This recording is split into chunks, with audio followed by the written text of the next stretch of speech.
Bom, vamos continuar. E agora a gente vai falar de um outro tema, que é um tema muito quente, né? De falar de blockchain.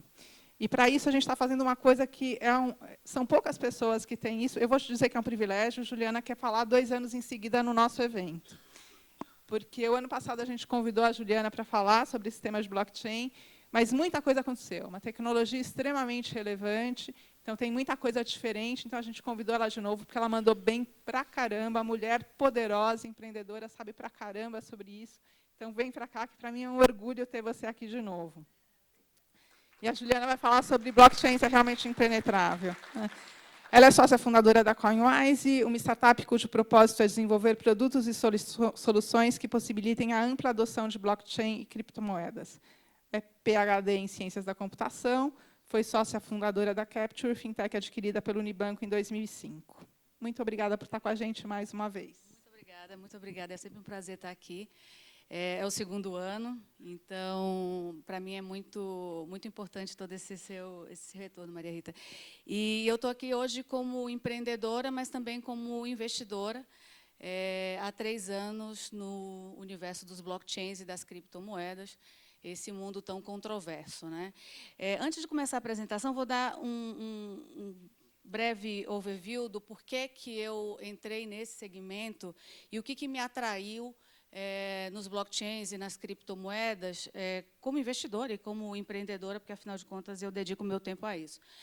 Em 2016, mais ou menos, começou toda essa conversa a respeito de fintechs, né? Fintech começou a ganhar uma relevância muito grande no Brasil, muitas coisas acontecendo no mercado financeiro. Eu sou cientista da computação, mas passei aí os últimos 15 anos da minha carreira de alguma forma relacionada ao mercado financeiro, com tecnologias para o mercado financeiro. E eu comecei a estudar um pouco do que estava acontecendo, das disrupções que estavam acontecendo, e me deparei com os blockchains, e fui estudar isso um pouco mais a fundo. Li o artigo do Satoshi, li alguns livros bacanas, um pouco mais técnicos, até pelo meu viés, a respeito disso, e aí eu entendi 2 coisas, né? Dentre muitas coisas mais nerds aqui, tinham 2 coisas muito importantes que eu compreendi. A primeira é que o Satoshi trouxe uma coisa, ele conseguiu combinar uma série de tecnologias de uma forma que a gente pudesse fazer algo que a gente não tinha conseguido ter antes, que é você conseguir transferir dinheiro, né, uma unidade monetária, o que quer que seja, alguma coisa de valor, de qualquer lugar do mundo para qualquer lugar do mundo, assim como a gente manda um WhatsApp, assim como a gente manda um e-mail, só que algo de valor, com total segurança. Até então, isso não tinha sido possível. Várias tentativas existiram, mas nenhuma das soluções conseguiam resolver um problema, que é o chamado problema do double spending, né? Como é que eu garanto que, se eu tenho uma unidade monetária de alguma coisa, eu estou mandando via internet, que eu não mando aquela mesma unidade simultaneamente para 2 players diferentes, né? E aí eu tenho um problema de fraude, de double spending. E o Satoshi conseguiu resolver esse problema. Então, uau, né? Eu agora posso enviar um ativo financeiro, um token criptográfico de qualquer lugar do mundo para qualquer lugar do mundo, com total segurança. Beleza. O segundo ponto é isso sem nenhum agente centralizador. Até então, e na história da ciência da computação, e eu acho que até na história da sociedade, a gente percebia a segurança, a gente garantia a segurança através de um ponto de centralização. Então, você precisava de um banco, por exemplo, para validar que você é usuário daquela conta, né, o CPF relacionado àquela conta, e outro fulano é o CPF da outra conta, e assim o banco, como centralizador, conseguia validar que Juliana é Juliana, Ana é Ana, e a Juliana pode mandar dinheiro para a Ana.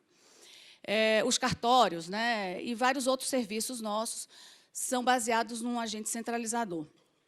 O que o paper do Bitcoin trouxe foi o seguinte: não, eu consigo fazer isso também sem nenhum agente centralizador, totalmente P2P, de pessoa para pessoa, sem nenhuma entidade no meio.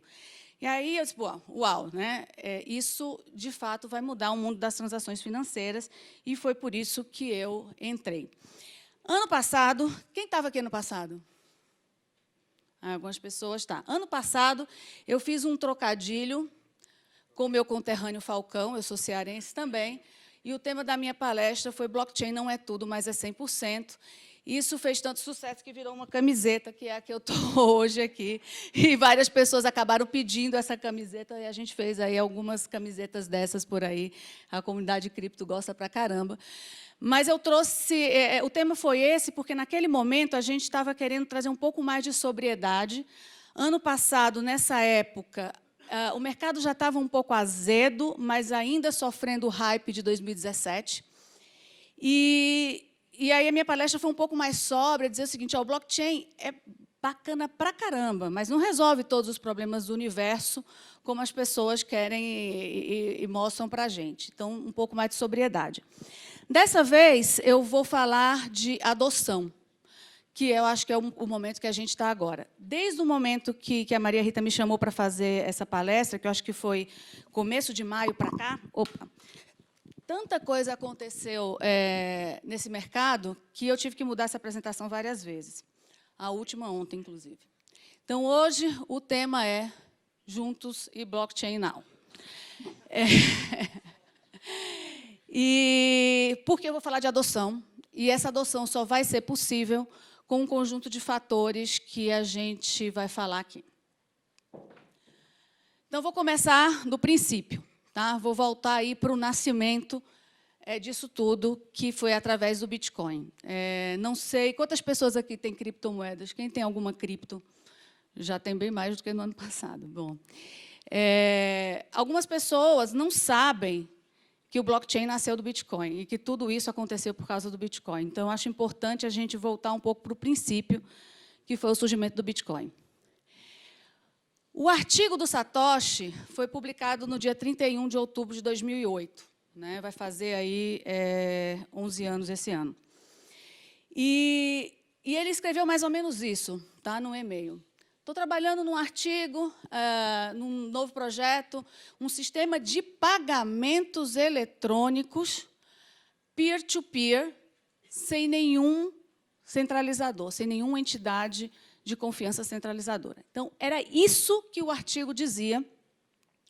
E ali tem um pouco do abstract e tal. Ele dizia: quem tiver interesse de olhar, está aqui o link de onde você pode baixar o artigo. Então, era isso que ele queria. Um sistema de pagamentos eletrônicos que pudesse ser realizado por sobre a internet, onde ele introduziu o Bitcoin, que reproduz as propriedades do dinheiro em espécie, mas de formato eletrônico. P2P, totalmente descentralizado. O paper é uma obra-prima, quem se interessar por temas mais técnicos, eu recomendo fortemente. E era isso que ele queria, e nesse paper, em momento nenhum, tem o termo blockchain. Nenhum momento. Ele fala, obviamente, do Bitcoin, foi aí que o Bitcoin surgiu. O blockchain foi um termo cunhado bem depois, alguns anos depois, para sintetizar a forma como o Bitcoin é transacionado, a infraestrutura, a rede que está por trás do Bitcoin. É um nome, eu não gosto muito do nome blockchain, mas, enfim, foi um nome que colou e que todo mundo usa até hoje. E, de lá para cá, a gente teve algumas fases, tá? Que eu estou chamando aqui, no momento inicial, que foi uma fase de desconhecimento e obscuridade, né, que era basicamente um grupo de nerds que gostaram do artigo, viram lá a mensagem do Satoshi, gostaram do artigo, se propuseram a juntos, mas separados, tanto que ninguém sabe quem é o Satoshi, em vários lugares do mundo. Alguns nerds aí, programadores, se juntaram e colocaram essa rede de pé no início de 2009, do ano seguinte. Fez 10 anos agora. E aí, um nerd fala para o outro, um programador fala para o outro, e era algo que ninguém percebia que estava acontecendo. Mas a comunidade de jogos, a comunidade de compradores de drogas também, a comunidade, uma série de outras comunidades pouco ortodoxas, adotaram esse mecanismo. Então, era basicamente ali um negócio que estava abaixo do radar. Até que chegou um alerta vermelho. Né? E aí, quem já ouviu falar do caso do Silk Road? Né? Foi um caso conhecido, onde se descobriu que existia uma rede de venda de drogas, armas e coisas obscuras, e que o Bitcoin era a moeda de pagamento dessas coisas. E isso foi um alerta vermelho. obviamente, nos Estados Unidos, e se deu toda uma perseguição até se achar quem era o grande mentor dessa rede. Um cara que está preso, tem uma perpétua. E aí, duas coisas aconteceram. Primeiro, esse tema passou, todo mundo escutou falar daquilo. No Brasil, acho que ainda não muito, mas fora do Brasil foi muito quente isso. E levantou um alerta de que, poxa, espera aí, as pessoas estão negociando coisas com essa moeda. O que é isso? E, dentro do processo todo da Silk Road, você pode ver o copo cheio e o copo vazio. O copo meio vazio foi que algumas pessoas disseram assim, putz, esse negócio aqui é um negócio obscuro, é um negócio do mal, confundindo a atitude das pessoas com a forma de pagamento. Se fosse assim, quase todas as moedas do mundo também seriam do mal. Então, confundindo o Bitcoin com as pessoas do Silk Road. E tem o copo meio cheio, que é o seguinte, de fato, esse negócio é rastreável. Eles conseguiram, a polícia até então não tinha nenhum conhecimento sobre o assunto, estudou, conseguiu se rastrear e pegaram o cara e ele está preso até hoje. Aí veio uma segunda fase, uma terceira fase, a fase do hype, onde aí o blockchain já tinha surgido. As pessoas tinham entendido o seguinte, espera aí, eu não sei se esse negócio de Bitcoin é bom ou não, de criptomoedas é bom ou não sei se isso tem valor ou não, mas a forma como isso é transacionado, a forma como isso é feito, tem muito valor. E vamos dar o nome de blockchain para isso, e aí, de repente, todo mundo diz, eu faço tal coisa no blockchain. Powered by blockchain. Aí começou o hype.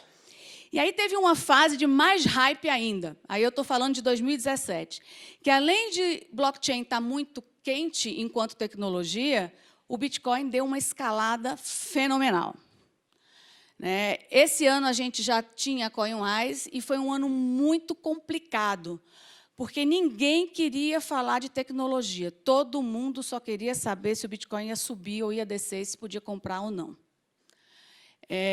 Foi um ano bastante complicado, tamanho hype que existia. Aqui tiveram os ICOs, quem trabalha no mercado de investimento, todo mundo investia em qualquer empresa do mundo, um veículo excepcional, se você pensar em termos de tecnologia, qualquer pessoa de qualquer lugar do mundo pode investir numa empresa em qualquer lugar do mundo, na quantidade que você quiser. Só que nada disso regulado, nada disso com regras, deu uma ressaca brutal no mercado, em todos os aspectos. E aí a gente teve 2018, que foi um ano de choro e ranger de dentes. Foi um ano bastante difícil, onde o preço do Bitcoin caiu absurdamente em relação ao final de 2017. Quem estava nessa para ganhar dinheiro, alguns ganharam, muitos perderam muito, então deu uma ressaca. Os projetos de blockchain, muitos não tinham saído do papel, então começou a ter uma descrença de, será que esse negócio vai ou esse negócio não vai? Para a gente e para a comunidade de tecnologia, foi um ano muito interessante, porque foi um ano que, sem o hype, todo mundo estava dentro de casa programando e desenvolvendo coisas, porque a gente não está nessa se o preço do Bitcoin sobe ou desce.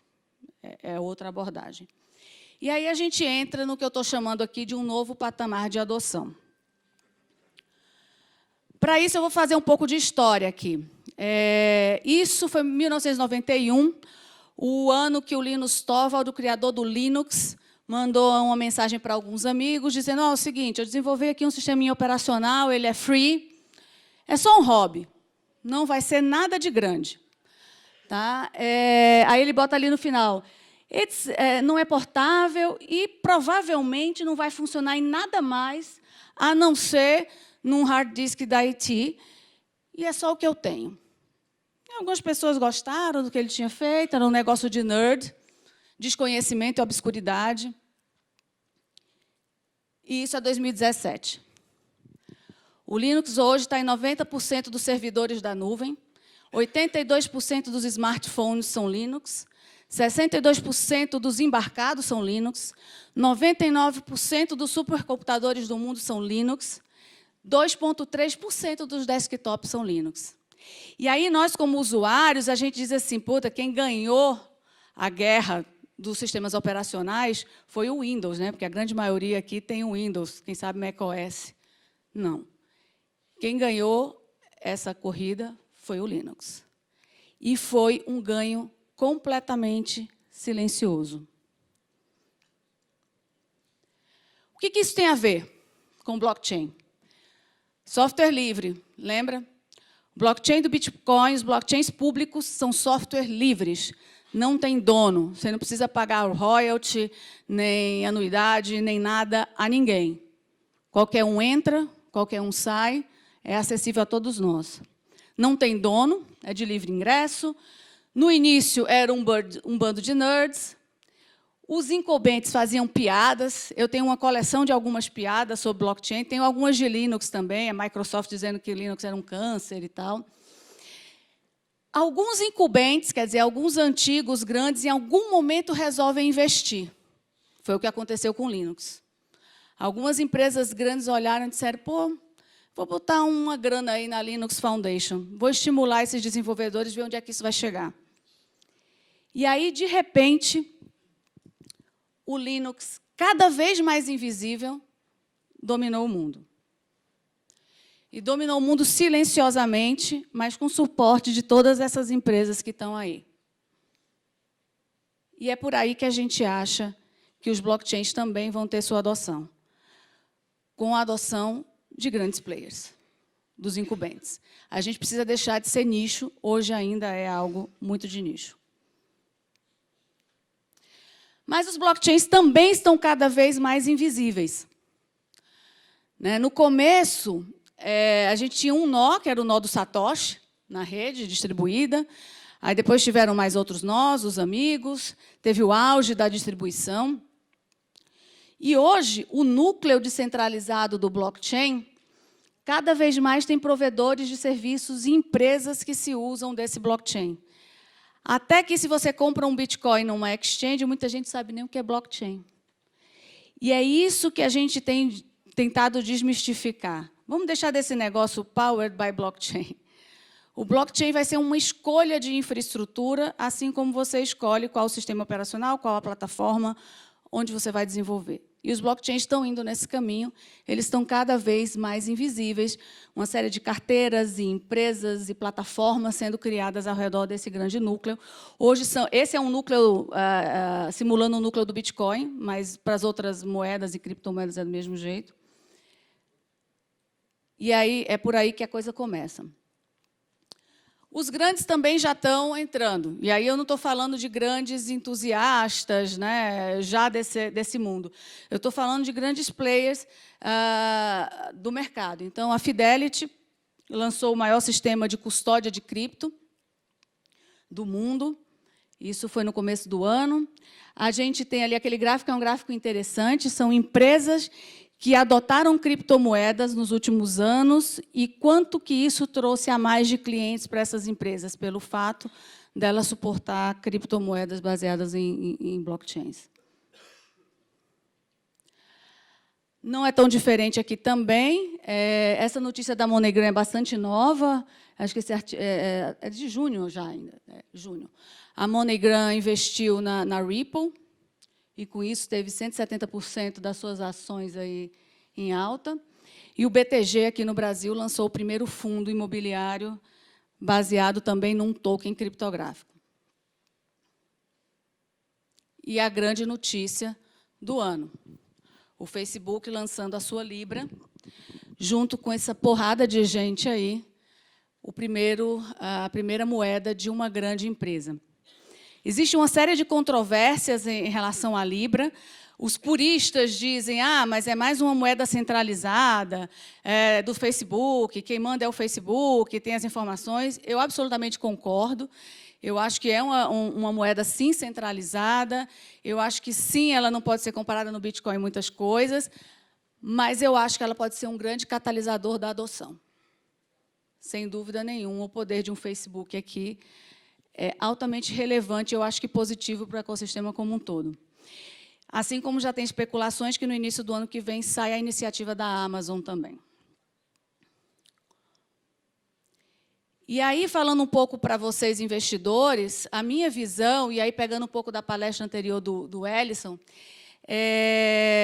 a gente aqui está no finalzinho daquela primeira fase, tá? Onde a gente testou os produtos, viu o market fit e tal, e a gente começa a uma escala maior de adoção. Então, essa é provavelmente a última janela de entrada como protagonistas aqui. Na hora que a Libra estiver no ar, a moeda da Amazon, em qualquer uma outra, a gente vai ter uma explosão e aí vai ser difícil entrar novamente nesse segmento. Aqui uma provocação para nós, no Brasil. Será que perderemos de novo o rumo da história, como a gente fez com as .coms, como a gente fez nas últimas plataformas digitais? Esse é meu grande medo. Nesse exato momento que a gente está aqui, está tendo uma reunião no Senado, discutindo a regulação das criptomoedas. E aí eu trago uma frase de Silvio, que eu gosto muito, Silvio Meira, onde ele diz que aqui a gente gasta muito tempo tentando se repactuar com o passado e não pensar no futuro. Vou trazer um pouco das minhas impressões, tá? Aqui não é uma lista exaustiva, a minha lista seria muito maior, mas essa é a forma como eu vejo alguns temas importantes evoluírem. Eu acho que o Facebook pode, sim, ser o grande catalisador da adoção. Vamos ter novos grandes players, assim como a Amazon, assim como que vai surgir da China em breve, Índia, está todo mundo trabalhando para lançar também as suas moedas. Vão haver tentativas de frear esse processo, já estão havendo. O lançamento da Libra, você já tem reuniões na Organização das Nações Unidas, na União Europeia, nos Estados Unidos, que já pediu, segura aí a onda um pouco, vamos entender o que é que vocês estão fazendo. Então, vão haver essas tentativas, é inevitável que haja.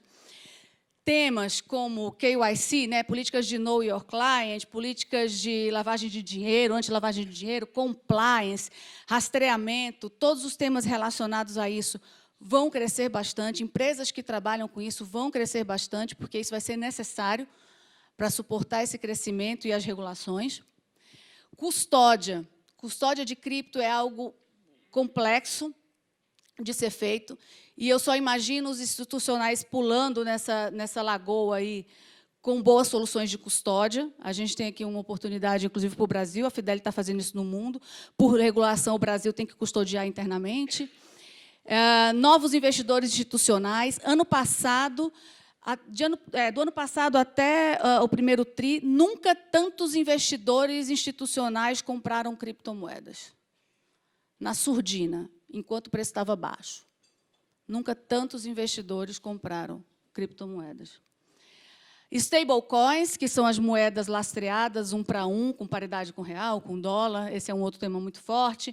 Security tokens, que são os ICOs mais regulados. Impactos brutais nas redes de pagamento. A gente já vê isso acontecendo, a Visa já entrando nesse mercado, abrindo as portas para o mercado de blockchains. O Bitcoin se fortalece com isso tudo. Eu não vejo como uma concorrência, eu vejo como um fortalecimento do ecossistema como um todo, e cada um vai escolher os seus sabores, ou mais de um. E eu acho que a pauta para todos os países, e aqui principalmente, vai ser regulação, regulação e regulação. Como é que a gente regula uma moeda global que você pode mudar, transferir valores de qualquer lugar do mundo para qualquer lugar do mundo, como você faz com a mensagem de WhatsApp? Isso muda todas as nossas legislações relacionadas ao trânsito de dinheiro.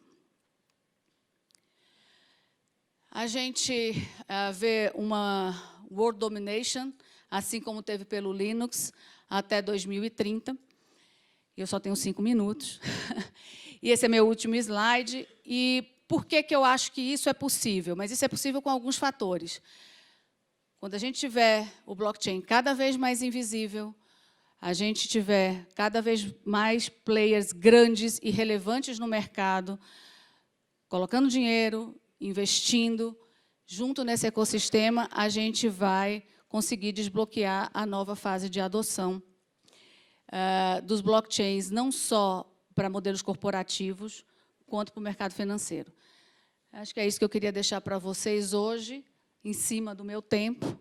E vou estar aqui o resto do dia, se vocês quiserem bater um papo mais tarde. Obrigada.